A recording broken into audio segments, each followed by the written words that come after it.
오늘은 교회력으로 어린이 주일입니다. 코로나 바이러스 때문에 한참 동안 어떻게 시간 가는 줄도 모르고 지났는데 벌써 이제 어린이 주일이고 또 이번 주내가 이제 가정의 달 아닙니까? 다음은 또 어버이 주일 되면서 가정에 대해 많이 생각해보는 시간이 될 것이라 이렇게 생각을 듭니다. 가정에서 자녀들을 어떻게 키우는가는 과거는 물론이거니와 오늘날에도 매우 중요한 주제입니다. 왜 그럴까요? 자녀는 그 가정의 미래요 또 희망이기 때문입니다. 그러나 안타깝게 또 이 자녀를 잘 길러내야 되는 이 가정이 병들고 있습니다. 오늘날 우리 사회에 가장 많은 가정들이 위기 상황에 처해 있다고를 이야기합니다. 한국이 세계에서 상위권에 속하는 몇 가지 중에 제발 순위를 떨어뜨렸으면 하는 몇 가지가 있습니다. 그것들을 뽑아보면 놀랍게도 교통사고 사망률 1위, 성범죄율 1위 이런 거 빼고는요 모두 가정에 관한 것들이라는데 우리의 지금 가정의 위기가 실감나는 그런 부분입니다. 뭐가 있을까요? 한국의 자살률이 1위고 또 노인 빈곤율, 또 저출산율, 또 이혼 증가율, 청소년 가출률, 또 고아 수출률이 세계 1위입니다. 명예롭지 않은 일들이죠. 가정이 깨어지고 가정이 병드는 결과가 아닌가 이렇게 생각할 수밖에 없습니다. 그렇다면 크리스천의 가정들은 어떨까요? 2017년 4월 14일인가요? 이때 열린 윈도 포럼이라는 곳에서 한국교회의 가정에 대한 문제에 대해서 발표한 적이 있습니다. 한국교회의 가장 큰 문제는요, 성도 가정에서의 신앙 교육의 부재이고 부모들이 세속적인 자녀 교육관 그리고 부모의 신앙 저하가 그 원인이다 이렇게 발표를 했습니다. 또 이렇게 지적했습니다. 턱없이 부족한 주일학교의 예배. 일주일에 한 번 예배 드리기도 힘들죠. 그거는 예배다가 또 여러분 주일학교에서 성경을 가르치는 분반 공부하잖아요. 평균 분반 공부 시간이 몇 분이나 될 것 같아요? 10분 남짓 한다고 합니다. 그런데 그 10분만의 시간에 아이들이 변화시키기를 기대한다는 거 거의 불가능에 가깝다는 얘기입니다.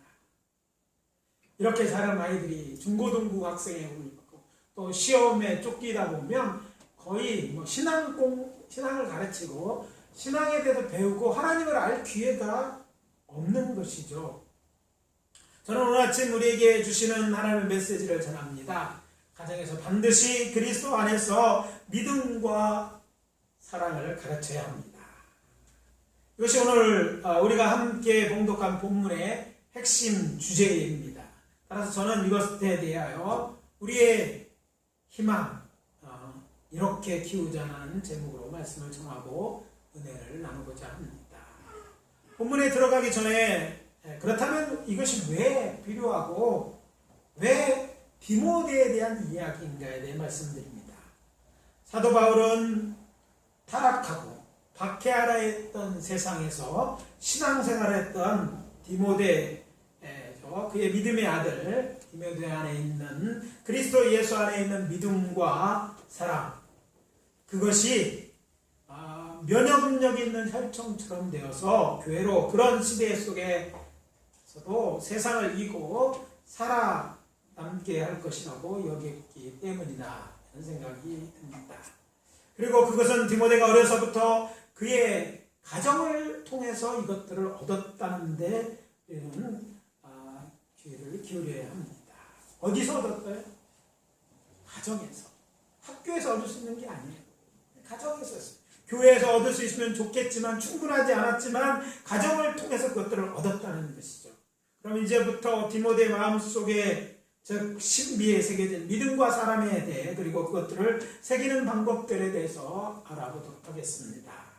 첫째, 자녀를 거짓없는 믿음의 소유자로 키우십시오. 따라해봅시다. 자녀를 거짓없는 믿음의 소유자로 키워라. 물론 이 중에는 뭐 아직 결혼이 한참 기다려야 되고 한 사람도 있을 것이지만 일반적으로는 우리가 자녀를 갖게 되고 또 신앙 안에 믿음의 자녀도 갖게 되고 키우게 될 것입니다. 중요한 것은 그냥 그 자녀들을 그냥 되는 대로 그냥 잘 키운다고 잘 키워지는 게 아니라는 거죠. 정말 잘 키우는 것은 믿음의 자녀, 어떤 믿음? 거짓없는 믿음의 소유자로 키워야 한다는 그런 말씀을 드리고 있는 것입니다. 사랑하는 아들 디모데에게 편지합니다. 그 디모데후서 1장 2절의 말씀입니다. 이 말씀을 통해서 사도 바울이 디모데를 자식처럼 생각했다는 것을 알 수 있습니다. 디모데는 그럼 어떤 사람인가? 그의 그 가정을 들여다보면 다른 많은 설명이 있지 않습니다. 그러나 분명한 건 그는 유대인 어머니 유니게와 또 헬라인이었던 아버지의 사이에서 태어났다는 것을 알 수 있습니다. 그리고 그 아버지가 일찍 돌아가시는 것처럼 보입니다. 근데 그가 사도 바울을 만나게 됩니다. 사도 바울을 만난 후에는요, 바울을 아버지처럼 따라오고 또 이 바울과 함께 주의 사역을 함께한 믿음의 사람입니다. 그러니까 바울에게도 디모데는 아주 매우 특별한 사람이었습니다. 디모데는 바울이 1차 전도여행 때 바울을 만났고 또 그를 따라서 제2차 전도여행에 동참했을 뿐 아니라 함께 예루살렘에 가서 투옥되기도 했습니다. 그리고 훗날 바울은 디모데에게 에베소 교회를 맡겼습니다. 그러니까 믿음의 아들이라고 할 수 있고 또 다른 동역자로 할 수 있는 그런 사람이었습니다. 그런데 바울이 기록한 디모데후서 1장 3절과 5절을 통해 확인할 수 있는 사실은 그의 속에서 바울이 발견한 것은 거짓없는 믿음이었고 그 거짓없는 믿음은 사도 바울로부터 전수된 것이 아니었다는 것입니다. 3절에서 바울은 이렇게 말합니다. 청결한 양심으로 조상적부터 섬겨오던 하나님께 감사하고 라는 말이 있어요. 조상서부터 섬겨왔다. 오늘 본문이 의미하는 바는 디모데후서에는 잘 나와 있지 않지만 사도행전 16장 1절에 보면 바울은 루스드라라는 곳에서 디모데라는 제자를 얻었는데 그의 어머니는 믿는 유대 여자요. 이렇게 되어 있어요. 믿는 유대 여자입니다. 아버지는 헬라인이라. 이 말을 통해서 디모데의 조상, 특히 외가는 유대인으로 하나님을 섬기던 신실한 믿음의 사람들이었음을 알 수 있습니다. 그리고 바울이 그 믿음이 먼저 그의 외조모였던 로이스와 또 그의 어머니 유니게 속에 있었던 것이라 말하는 것을 통해서 디모데의 거짓없고 순전한 믿음은 그의 어머니와 할머니로부터 한마디로 그의 가정부터 전수된 것이었다는 것을 알 수 있습니다.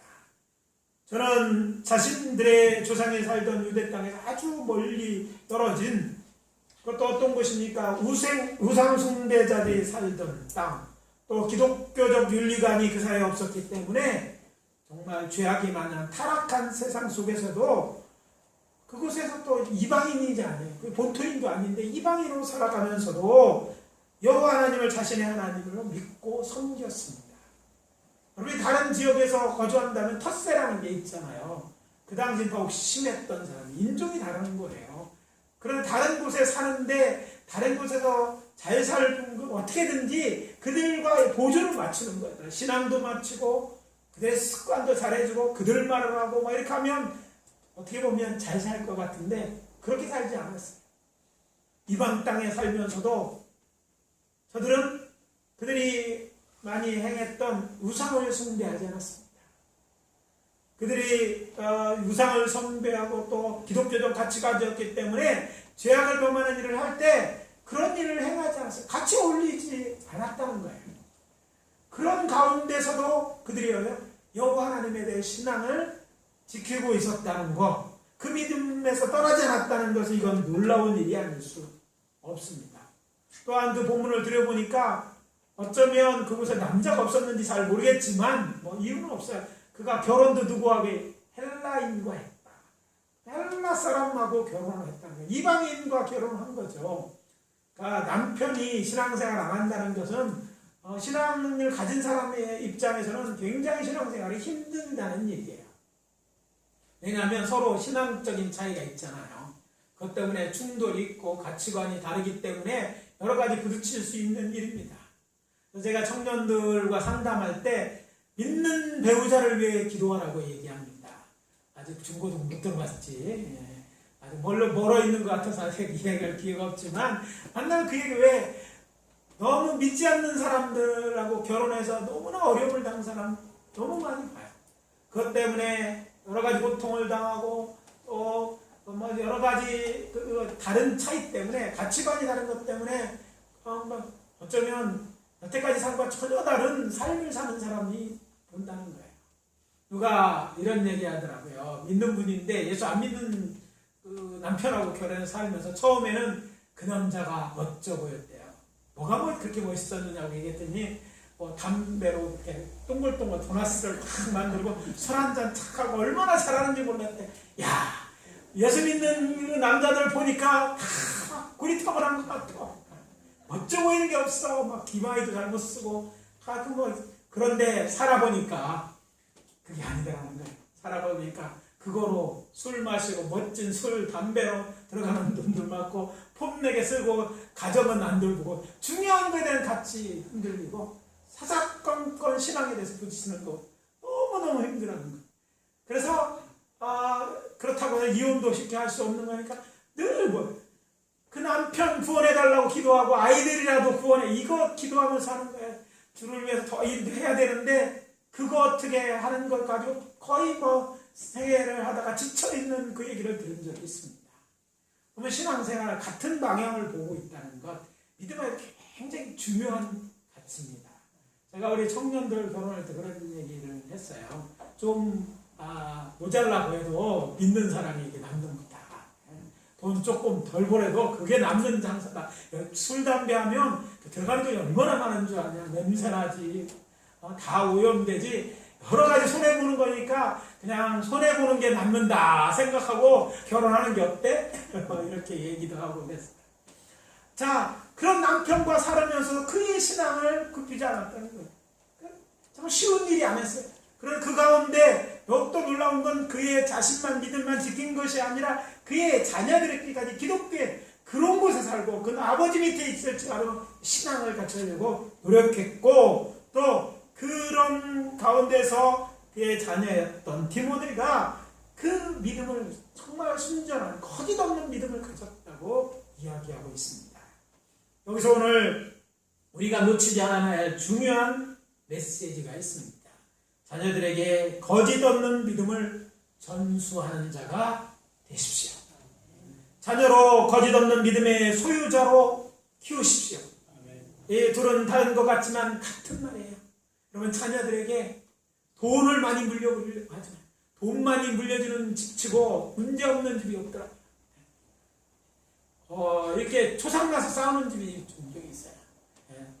돈 있기 때문에 돈 때문에 싸우더라. 끝나고 나서 안 보고 사는 사람들 참 많다.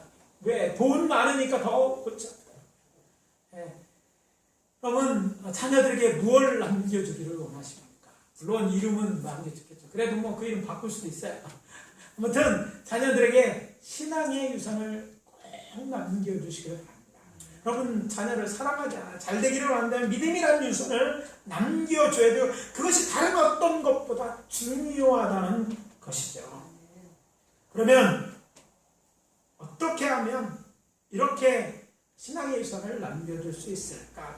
방법론입니다. 여러 가지를 다 설명할 수는 없겠지만 먼저 첫 번째로 부모로서 자녀의 믿음이 그 어떤 것보다 중요하다고 인식하고 자녀의 믿음에 관심을 가지십시오.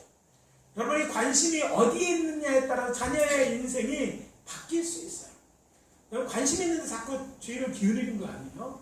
그러니까 자녀의 신앙에 대해서 여러분이 관심을 가질 거냐, 자녀의 성적에 대해서 관심을 가질 거냐, 자녀의 더 좋은 게 뭡니까? 취미에 대해 관심을 갖지 난 모르겠는데 그 어떤 것보다 신앙에 대해서 관심을 가져야 된다는 거예요. 이것이 세상 부모와 믿는 부모의 차이점입니다. 세상 부모들은 그렇게 생각하지 않죠. 신앙은 아무 때나 가져도 되고 어떤 신이나 잘 믿으면 되지 이렇게 생각을 하지만 어떤 신이나 다 진짜 신이 아니잖아요. 잘 믿는다고 되는 게 아니라 잘못된 신을 잘 믿으면 망하는 건 얼마나 더 힘들게 합니까? 신천지 비슷하지만 이단에 빠진 사람이 그뿐만 아니라 가족이 깨어지고 이거 너무 보지 않아요?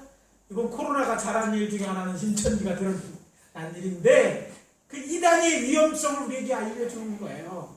그러니까 어떤 신앙을 갖느냐, 그 어떤 가치관을 갖느냐가 인생이 달라지는 거예요. 유물적 사교적인 가치관을 가지면 물질이 전부고 이 세상이 전부라니까 윤리는 엉망돼. 이게 당연한 일이에요. 왜? 그것을 추구해야 하는 거예요. 우리는 영적인 존재이잖아요. 그래서 하나님을 믿고 그 하나님의 신앙이라는 그 믿음을 갖고 있어야지만 바른 가치를 참된 삶을 살아낼 수 있기 때문입니다. 그런데 안타깝게도 많은 교회에 많은 신앙생활 하시는 분들이 세상 따라하기에 급합니다.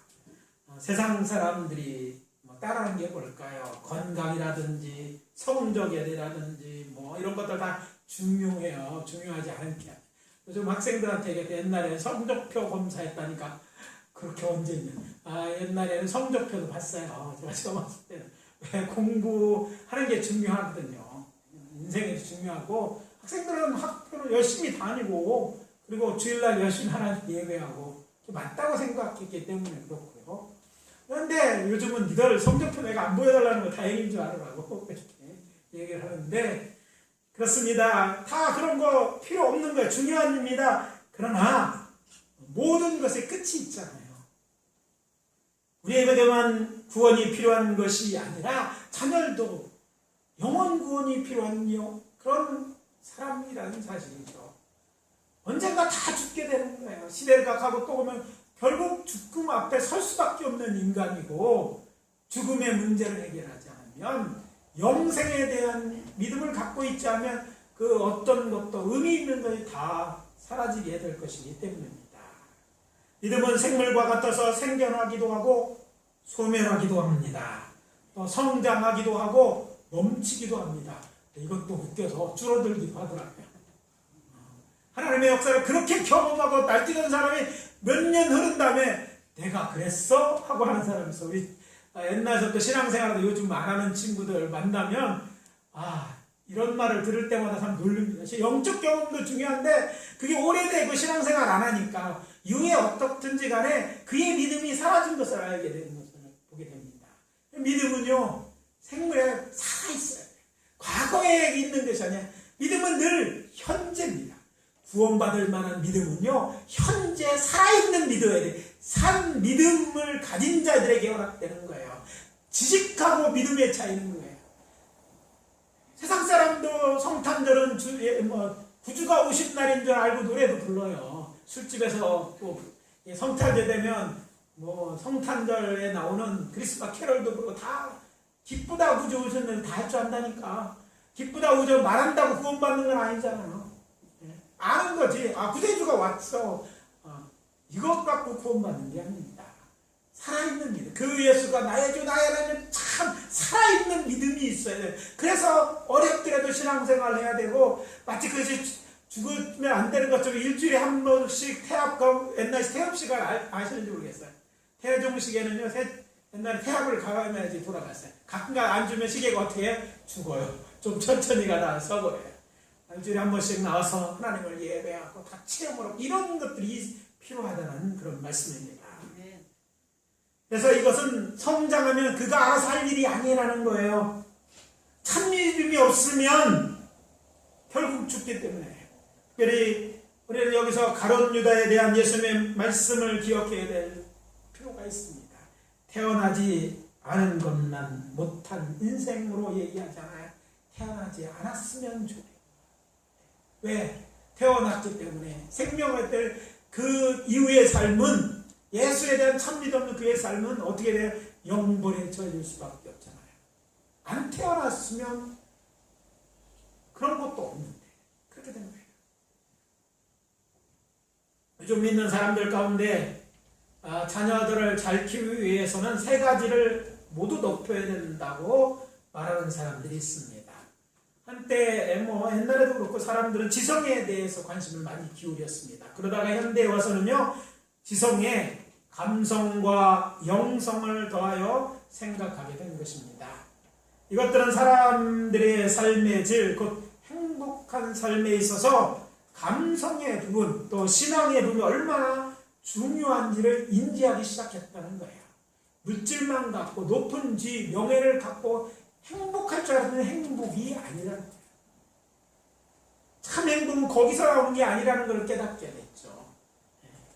그러면서 감성적인 부분이 채워져야 되고 무엇보다 영성의 부분이 채워져야만 정말 행복할 수 있다는 것을 깨달은 것입니다. 그래서 지성, 감성, 영성을 수치로 계산하는 이제 지수가 출현하게 되는데 영어로 하면 IQ, 그다음에 또 무슨 Q? NUQ 말고 EQ, EQ, 그 다음에 영성을 나타낸 SQ, SQ 이런 것들이 이제 지수가 됐습니다. IQ는 지능 지수를 말하고 EQ는 감성 지수를, 또 SQ는 영성 지수를 의미합니다. 이것들은 높을수록 좋은 거예요. 물론 높아서 안 좋은 게에 대한 얘기를 했는데 지금 높아다 좋은 것, 그것을 얘기하고 있는 것입니다. 그러니까 우리 자녀들을 잘 치고 정말 우리 자녀들이 행복한 삶을 원한다면 이 세 가지들을 잘 키워서 이런 지수를 높아지게 하면 되는 것이죠. 먼저 IQ, 지능지수는 진리탐구나 학습을 통해 얻는 것이죠. 이것은 어디 가서 공부해야 돼요? 학교에서. 요즘 애들은 학교가 아니라 학원에서 뭐라 해야 될지 모르겠어요. 아무튼 그런 것을 통해서 학습지나 등등이 배우는 거예요. 그러나 EQ는 없습니까? 감성지수입니다. 가정이나 사회에서 사랑을 받을 때 높아지는 것, 감정적인 체험을 얻는 것이죠. 그리고 SQ 영성지수는 하나님을 믿고 그분을 예배하고 말씀을 공부함으로 자라는 것입니다. 주로 교회나 믿음의 가정에서 신앙교육과 신앙생활을 통해서 얻어지는 것입니다. 유대인의 자녀 교육에 관심이 많았던 현영수 교수는요, 그의 책 IQ는 아버지, EQ는 어머니의 몫이라는 책에서 그의 어머니는 자녀의 정서적인 원천이요, 어머니의 자산은 눈물이다, 이렇게 이야기합니다. 그래서 이 감성적인 부분은 특히 어머니가 감당해야 될 부분이라고 얘기합니다. 유대인들은 그렇게 특별히 생각하고 자녀들을 가르쳐서 훌륭한 사람들을 많이 키워냈다, 이렇게 말하는 것이죠.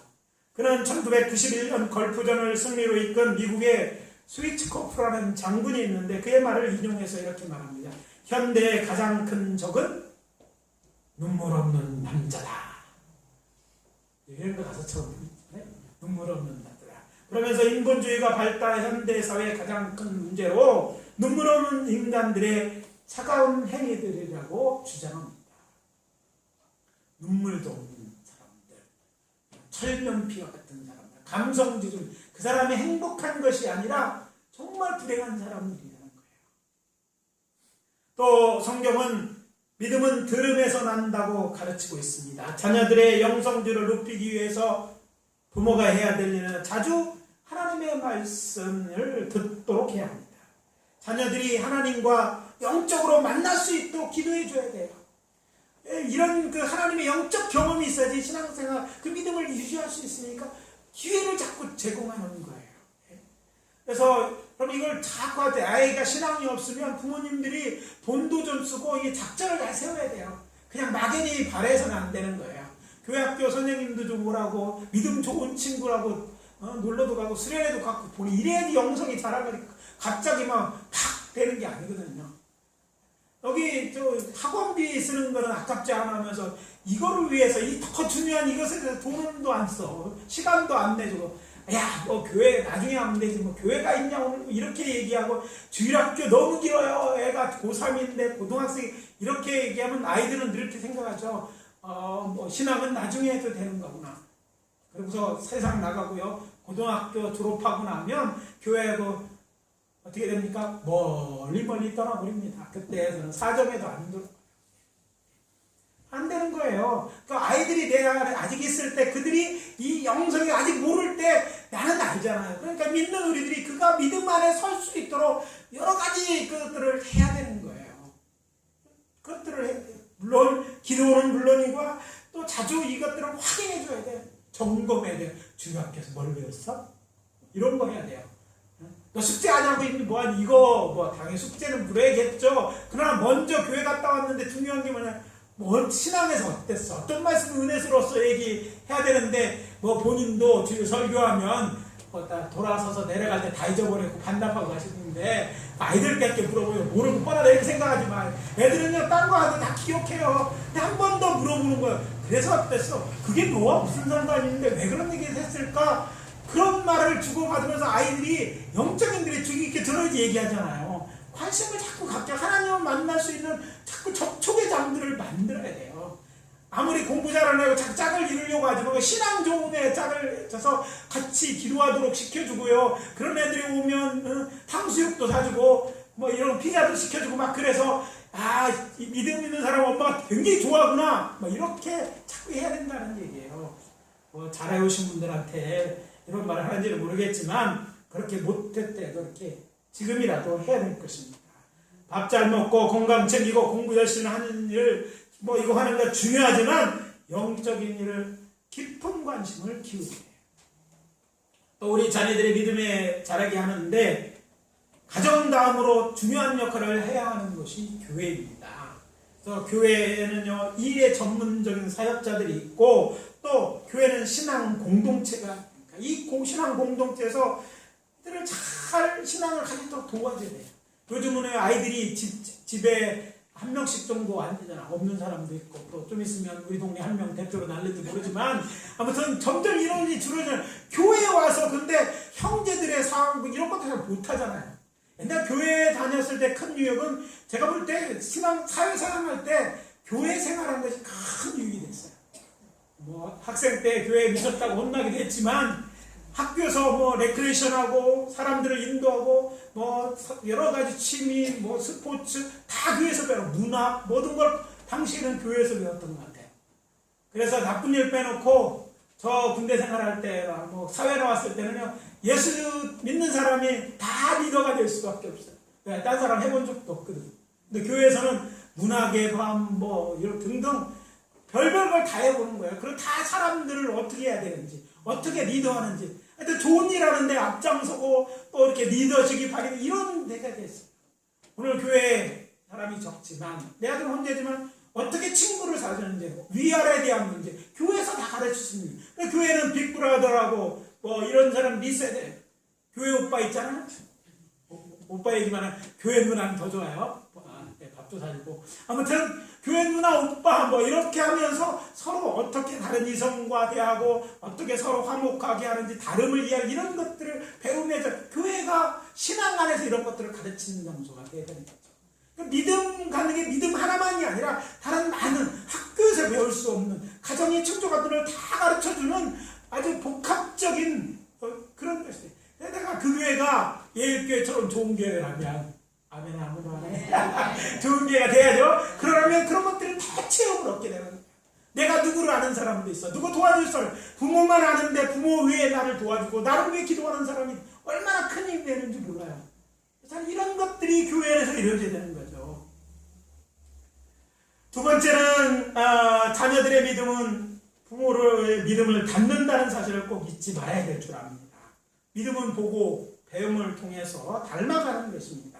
여러분, 거짓 믿음, 바리새인적 믿음, 이런 것들, 믿는 자 가장 피해야 될 이런 것들도 어떻게 보면 보고 배울 때가 참 많습니다.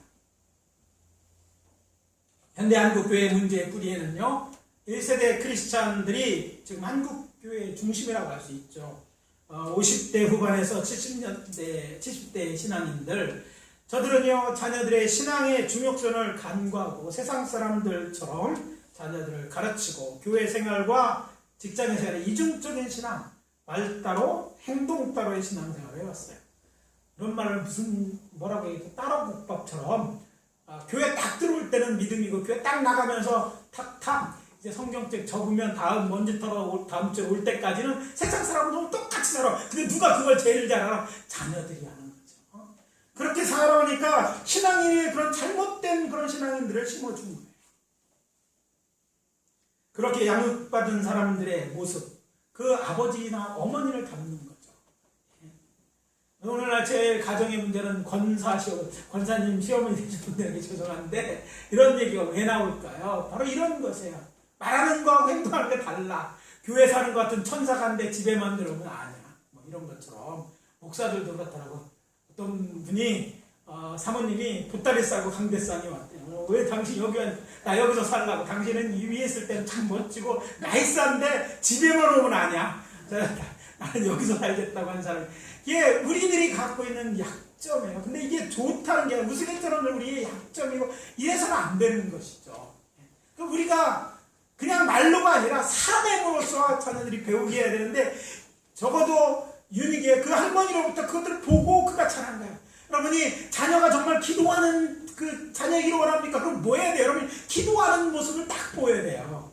제가 목사님들 이렇게 훈련시킬 때 하는 얘기예요. 목사는 3번 보면 어떤 목사라든지 성도들이 정리한다. 목사님이 한번 딱 왔는데 여러분이 목사님이 없어. 어디 갔냐 물어봤더니 골프 치러 갔다. 근데 운동하셔야지. 두 번째 보니까 목사님 골프 치러 가서 없어. 3번째 왔는데 또 골프. 그러면 우리 교회 목사님은 뭐 하는 목사님이에요? 골프 치는 목사님이에요. 그 다음부터는 안 바뀌는 거예요. 이 목사라는 예를 들은 거 똑같아요. 우리 아버지 늘 무슨 일 있으면 기도해. 기도하는 아버지구나.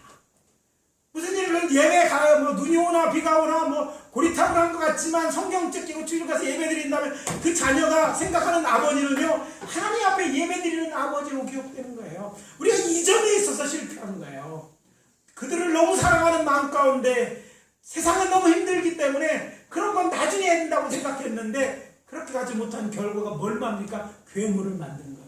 머리는 똑고 좋은 직장을 하는데 정작중요한 여러분 신앙을 잊어버리면요 도덕 윤리가 무너지면요 우리가 기대하는 뭐 자녀간의 이런 것들 그것도 다 무너지는 거예요. 우리가 이제 뭐 과거에 어땠든지 지금부터 바꿔야 되는 거죠. 신앙은 그 무엇과도 바꿀 수 없는 중요한 가치입니다. 그래서 말씀드린다. 믿음의 가정을 만드십시오. 건강한 자녀들에게 이중에 믿음의 소중함을 일깨워주고 신앙교육을 하는 일에 힘쓰는 가정입니다. 물론 교회는 그 일에 적극적으로 도와야 되는 거예요. 왜냐하면 교회가 어떤 곳입니다. 사람들의 믿음의 공동체가 아니에요. 저 아이들에게 우리가 정말 투자해야 되는 거예요. 왜? 이 교회는 저들이 주인이에요. 이제 좀 있으면 우리는 가는 새우처럼 가는 사람이고 저들은 미래의 우리 교회란 말이에요. 물론 우리 교회에서 꼭 하지는 않겠지만 한국교회 저들이 일하잖아요. 세계 어디든 믿음들이 일하는 것처럼 저들이 교회, 한국교회, 미래교회 그 미래의 주인공들이니까 우리가 저들이 믿음 안에 잘 서고 저들이 잘 될 수 있도록 적극 도와야 되는 거예요. 교회는 협조해요. 교회 보내놓고 10분 분방 공부했는데 아이들이 믿음의 그 주일학교 교사를 탓한 이거 바람직하잖아요. 여러분 담임선생님들 뭐 안 가도 옛날에는요 담임선 뭐 챙기기를 많이 했어요. 옛날에는 뭐 그게 좋은 전통이 됐어요. 요새는 뭐 바카스 같은 거 거절해야 되는 그런 시대에 있지만 근데 그렇게 담임 목사는 챙겨서 주일학교 선생님 이름도 몰라. 1년이라고 3년이 지나고 담임 선생님은 스승이 나라고 봉투 챙기고 꽃다발 보내면서 교회 학교 선생님은 그렇게 했어요. 물론 저는 교회 학교에서 아직도 수직을 하고 있어요. 몇 명은 아직도 교회 학교에서 가르치는 고등학교 때 가르쳤는데 몇십 년이 와서 인사하고 하는 친구들도 있지만 무슨 때마다 지나갈 때마다 저라고 그런 친구 있지만 교회 학교에 여러분의 자녀를 가르치는 선생님들에 대해서 기도해주고 잘 할 수 있도록 하고 자꾸 긴밀하게 아이에 대해서 물어보고 도와주는 이런 그 교회가 돼야 된다는 거예요. 우리 교회 미래 또 저들에게 달려 있습니다. 그래서 교회가 저도 열심히 하겠지만 우리 교회 천천히 일을 해야 되고 무엇보다 그 일은 가정에서 우선돼야 되기 때문에 그 자녀들의 우리의 자녀들이 영성지수가 높아지도록 여러분들이 힘써야 됩니다. 이때까지 늦었지만 지금이라도 합시다. 그래서 자녀들이 우리 어머니는 나를 위해서 눈물로 흘리게 기도했다. 지금 집을 나간 아들이라도 정말 신앙에도 없는 애도 그거에 대해 듣고 돌아올 수 있지 않겠어요? 네 엄마가 너를 위해서 다 기도했어. 그러면 신앙을 다 잃어버렸어도 엄마 생각나면 엄마가 나를 위해 기도했는데 이거 생각나지 않겠어요? 지금이라도 우리의 자녀들, 우리의 미래라고 생각하고 기도합시다. 둘째, 자녀를 사랑으로 키우십시오. 지구상에 존재하는 특별히 식물 대부분은 물을 먹고 햇빛을 봄으로써 성장하는 것처럼 인간은 사랑을 먹고 사는 존재들입니다. 근데 요즘은처럼 인류가 사랑에 대해 갈증을 느낀 적이 없습니다. 사람들이 대부분 요즘은요 90% 이상의 도시에 살아요. 그런데 다 남처럼 살아요. 윗집에 누가 사는지 관심도 없어. 서로에 대한 사랑도 없고 또 부모 자식 간에도 그런 것들을 나누며 살지 못하기 때문에 우리가 화려한 도시 속에 옛날보다 정말 풍부하게, 누가 이번에 그러더라고요. 수박 내리면서 옛날 임금들보다 우리가 요새가 더 나은 것 같다고. 사실 생각해보면 임금들보다 우리가 더 해보는 게 더 많은 것 같아요. 아무튼 임금은 스트레스만 많이 받지 다 들어져 있는 거 개인 생활도 없고 재미있을 게 별로 없는데, 아무튼 우리 근데 사랑이 없는 거예요. 우리 지금 현대의 문제는요. 사랑을 느낄 수 없는 생활의 환경 속에 자라고 있는 거예요. 그래서 EQ가, 감성지수가 그것 때보다 아주 낮습니다. 그러니까 그 만족감이 떨어지는 거예요. 그래서 잘못된 사랑을 하거나 이런 거예요. 특별히 사람들을 사랑하는 법과 사람들을 사랑받는 법을 배울 수 있는 곳이 가정입니다. 그래서 제가 여러 사람을 상담하면서 깨달은 것은 많은 사람들이 자녀들이나 이웃을 사랑하면서 대두되는 가장 큰 문제는요, 사랑하지 않아서라기보다는 사랑을 표현하는 기술이 부족하다는 생각을 하게 됩니다. 사실 사랑의 기술은 어려서부터 가정에서 배우고 습득해야 하지만 우리 부모님 세대는요 그런 것 같아요. 사랑의 감정을 표현하는데 좀 약했던 것 같아요. 우리 부모님 세대는 유대교 전통이 강했던 그런 시대 아닙니까? 거기서 어렸을 때 자라났습니다. 그래서 저희 아버님하고 어머님 걸을 때 보니까 꼭 좌로 일보, 우로 이보, 뒤로 이보, 뒤에서 항상 걸어가시더라. 사랑하는 기도 하는 것도 잘 보지 못했던 그런 기억이 있어요. 물론 사랑하는데도 그렇게 표현하는 게 그런 게 그래야 되는 줄 알았어요. 그런 문화에서 자랐던 거예요. 그리고 그들이 살아온 환경을 생각해 보세요. 국가의 주권이 흔들리고 외세의 영향이 시끄러웠던 구한말을 살거나 아니면 일제강점기, 또 6.25 정쟁, 한국전쟁기 이런 것들 처음에 폐허가 돼서 지금 아침부터 밤낮까지 막 열심히 일해야지 정말 먹고 살 수 있었던 그야말로 격동의 시대를 살아왔기 때문에 이 시대는 살아남는 게 더 중요하다고 생각했어요. 사랑하거나 사랑을 표현하는 기술 배우지 못했던 거예요. 그렇지만 이제 시간이 많이 지났고 형편도 다르지 않습니다. 그래서 말씀드립니다. 이제부터라도 가족들에게 우리의 사랑을 표현해 봅시다. 어떻게 하냐고요? 처음부터 능숙능란하게 사랑을 표현할 수는 없겠지만 아주 쉬운 것부터 시작합시다. 그래서 생각하는 가장 쉬운 일 두 가지만 하면 될 것 같아요. 두 가지로 시작하는 거예요. 첫 번째, 사랑한다고 말하십시오. 그건 영화 배우나 TV에만 하는 게 아니라 여러분들이 하셔도 되고요. 자주 하는 말이었으면 좋겠습니다. 뭐라고요? 사랑한다. 남이 사랑하지 말고 여러분의 자녀에게 해주시고 여러분의 아내에게 해주고 여러분의 부모에게 해주세요. 사랑합니다. 특별히 자녀들에게 사랑한다는 건 굉장히 중요한 것입니다. 세상 사람들 누구나 가장 듣기 좋아하는 말이 사랑한다는 말입니다. 복음성가 가사 딱 마음에 드는 게 있잖아요. 당신은 사랑받기 위해 태어난. 하나님은 우리의 사랑의 조로 인간을 이것 말고 이해가 되지 않는 거예요. 하나님 그렇게 만드셨기 때문에 사랑받아야지만 인간의 참된 가치가 있고 그 존재감을 느끼고 힘을 얻는 거예요. 그러니까 사랑한다고 했는데 근데 이게 안 된다는 데로 문제가 있어요. 돈 드는 것도 아닌데 왜? 해본 적이 없고 이 기술이 없는 거예요. 근데 사랑한다 해보면 또 그렇게 어려운 일도 아닌 거죠. 그래서 우리 모두 다 하나님이 우리가 만드신 정말 하나님의 작품이고 사랑의 대상들이지 않습니까? 그렇다면 우리 모두 정말 사랑받기를 원하고 또 사랑해야 되는데 이건 듣고 또 들어도 듣고 싶은 말이고 알면서도 확인하고 싶은 것이 사랑입니다. 그래서 권면합니다. 이제 용기를 내십시오. 뭘 내라고요? 용기를 내세요. 그리고 말하십시오. 사랑합니다. 그냥 저거 없으면 자녀들에게 핸드폰에 안 돼 문자 메시지 있잖아요. 사랑한다 아들아, 사랑한다 딸애가 뭐 보내는 거예요. 그리고 하트표 잘 모르면 물어보면 하트도 있더라고요. 찾아보니까 그거 한 2개 빡빡 좋을 때는 막 7개쯤 붙이고 막 이렇게 하면서 표현해 보는 거예요. 처음에는 어렵지만 그렇게 또 어려운 일도 아닙니다. 오늘 본문에 나오는 편지 속의 사도 바울은 그의 믿음의 디모에게 이렇게 사랑하는 아들아, 친아들도 아닌데 그렇게 얘기하고 사랑한다고 표현해서 디모데가 이 편지를 볼 때 얼마나 마음에 감격스러웠을까요? 그렇습니다. 누구나 사랑받고다고 느낄 때 그의 자존감이 살아나는 거예요. 왜 사람들이 자기를 확대하고 비를 생각해 사랑받지 못한 나는 의미 없는 존재라고 생각해요. 그런데 누가 사랑한다고 하면 그게 달라지는 거예요. 여자들에게 있잖아요. 사랑한다는 얘기에서 여자는 꽃이 핀다고 그러잖아요. 그러니까 여자뿐만 아니라 남자들도 마찬가지예요. 누군가 날 사랑한다는가 굉장히 중요한데 그 표현할 때 이것이 배가 되고 하니 그 사람의 자존감을 높여주고 무엇인가 잘해봐야겠다 하는 게 동기가 유발되는 거야.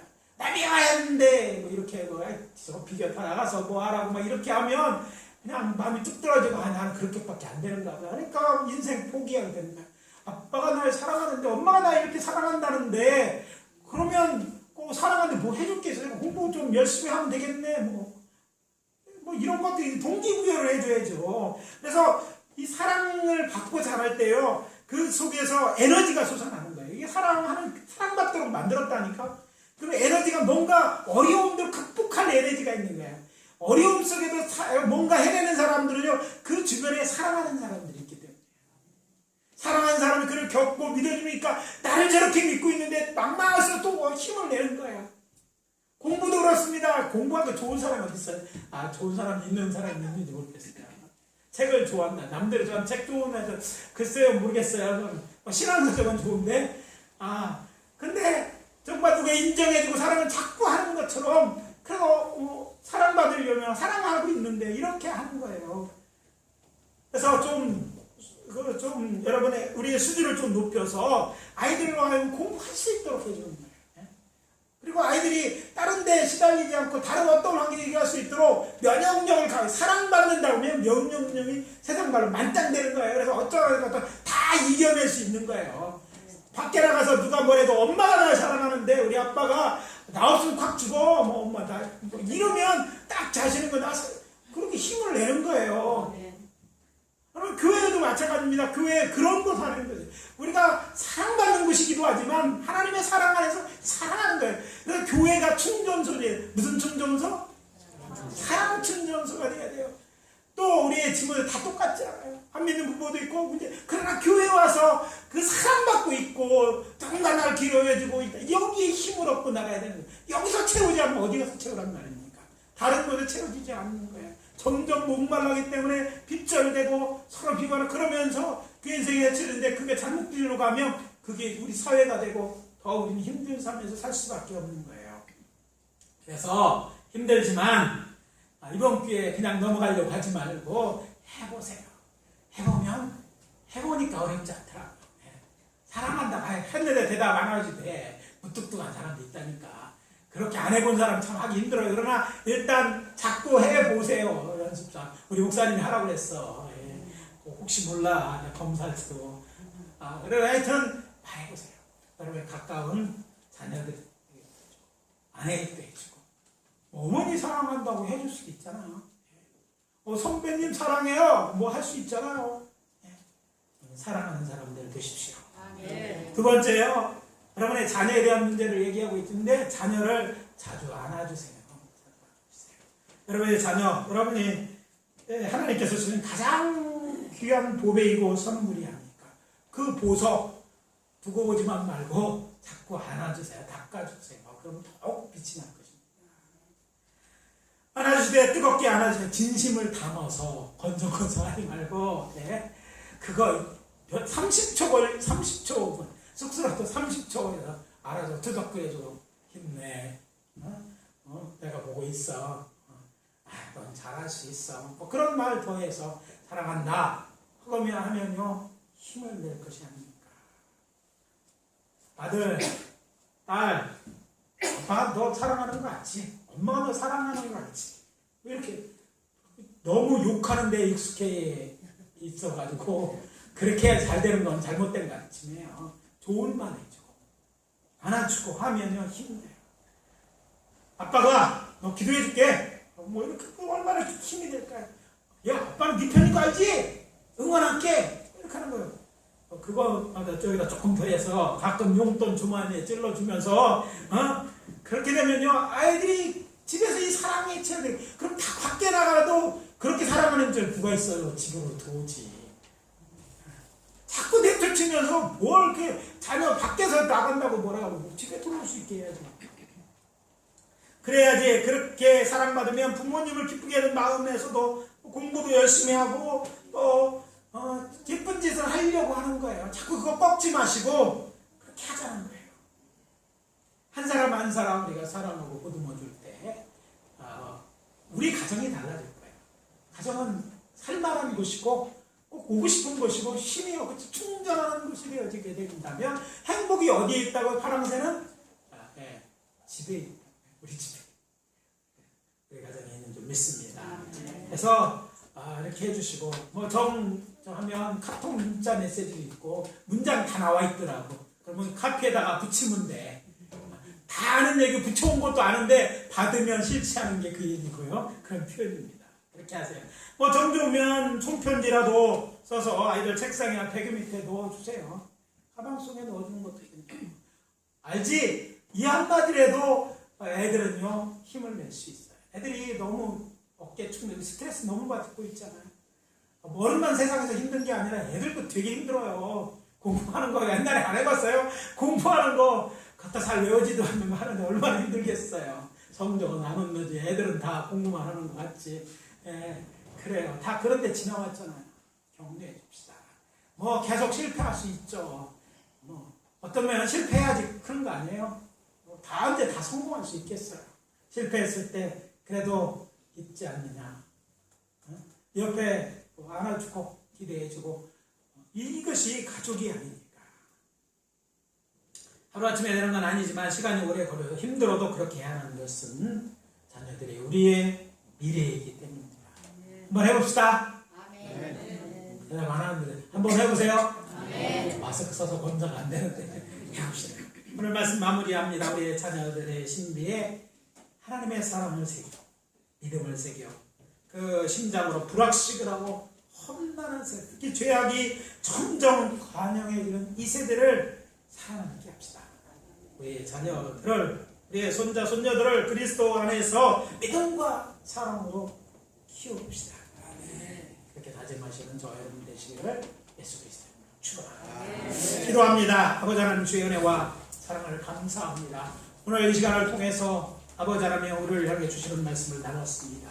우리의 희망을 이렇게 그리스도 안에는 믿음과 사랑으로 키워내기를 원합니다. 도와주시고 역사에 주시옵소서. 예수 그리스도의 이름으로 기도합니다.